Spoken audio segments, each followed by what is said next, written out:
Nicole, on me dit que vous êtes Oui, compatissante. tout à fait compatissante et assez pressée parce que oui, je vois, voilà, à peine nommé le ministre de la cohésion de territoire, voilà, pour lui ressurgit cette vieille opération immobilière au bénéfice de sa compagne, considérée comme une sortie de route. Et moi, je comprends son embarras. J'ai connu la même Je ne suis pas situation. Alors, embarrassé. pas le fait que ma femme ait bénéficié d'une opération immobilière, vu que je n'ai pas encore de femme, mais dans le sens où moi aussi, j'ai fait un jour une sortie de route. Moi aussi, j'ai fait une erreur de parcours dans ma lancée sur l'autoroute. Alors, vous, c'était l'autoroute du succès politique qui vous a amené de conseiller régional à député à ministre. Moi, c'était l'autoroute A50 qui mène de Aubagne à la Peine-sur-Yonne, Ah bah de la oui. Peine-sur-Yonne à Marseille. Et comme vous, dans ma lancée, j'ai eu un pépin de parcours, pas celui qui nous plante dans le décor, mais la boulette classique, à savoir que je me suis fait flasher. Oui, comme vous, je roulais assez sereine et je voyais bien des bornes sur le bord de la route et je les dépassais un petit peu. Je me dis, ouais, ça passe. Et comme vous, j'avais un peu la confiance. Et sauf que là, bim, radar, souriez, vous êtes filmé, votre bêtise vient d'être enregistrée. Je me suis fait flasher comme vous, en ce moment, crépite des flashs autour de vous.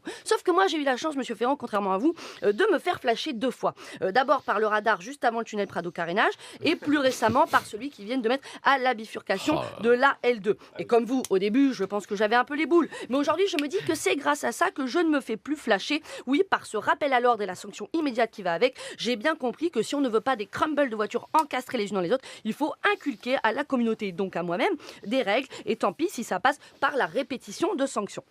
Et donc, quand j'ai vu cette semaine que vous êtes fait flasher par les médias, je me suis dit, aïe, aïe, aïe, est-ce que ce n'est pas le signe qu'il ne s'est pas assez fait flasher avant? Parce que si, comme moi, vous avez été flashé en début de parcours en tant que député, vous ne seriez plus flashé en tant que ministre, car vous auriez appris. Et là, on dirait que vous ne vous êtes pas fait flasher, un peu comme si, à l'Assemblée, vous avez filé une grosse bagnole avec pas mal de chevaux sous le capot, du carburant et les indemnités, un gros moteur, votre pouvoir de revote, et ensuite, on vous dirait qu'on vous a lâché dans les rues sans code de la route, sans permis. Par exemple, les Français doivent justifier de leur absence au travail, les députés, pas trop. Les fonctionnaires, on leur demande un casier judiciaire vierge, les députés, pas tellement. Les Français leur demandent de justifier leurs frais, les députés, pas trop non plus.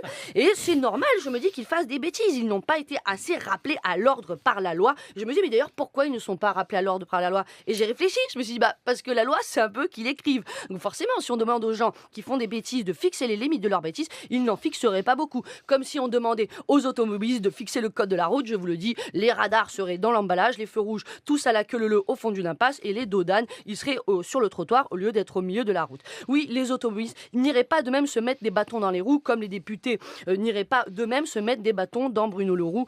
Non. Donc par exemple, le fait d'employer un membre de sa famille, ce qu'on vous reproche à vous et à d'autres, ou le fait de justifier les dépenses faites avec les indemnités représentatives de frais de mandat, il suffirait juste quoi? De modifier le règlement intérieur de l'Assemblée, même pas une loi. Mais les députés ne le font pas. Heureusement, ils font quand même des choses, des progrès, notamment la loi de transparence vie publique votée en 2013 avec déclaration de patrimoine. Oui, mais pourquoi? Parce que Cahuzac venait de se faire flasher. Donc oui, flasher, ce n'est pas agréable, mais peut-être qu'à force de flash, on finira par mettre la lumière à tous les étages. Nicole Ferroni, repartez doucement et prudemment, s'il Mais vous vous plaît. avez Je vais raison, Madame essayer. Ferroni, c'est bien pour ça que l'on va précisément porter le projet de loi qui va faire en sorte qu'on ne se Tout fasse à fait, plus mais il doit flasher. faire les infos. Voilà. Merci Nicole.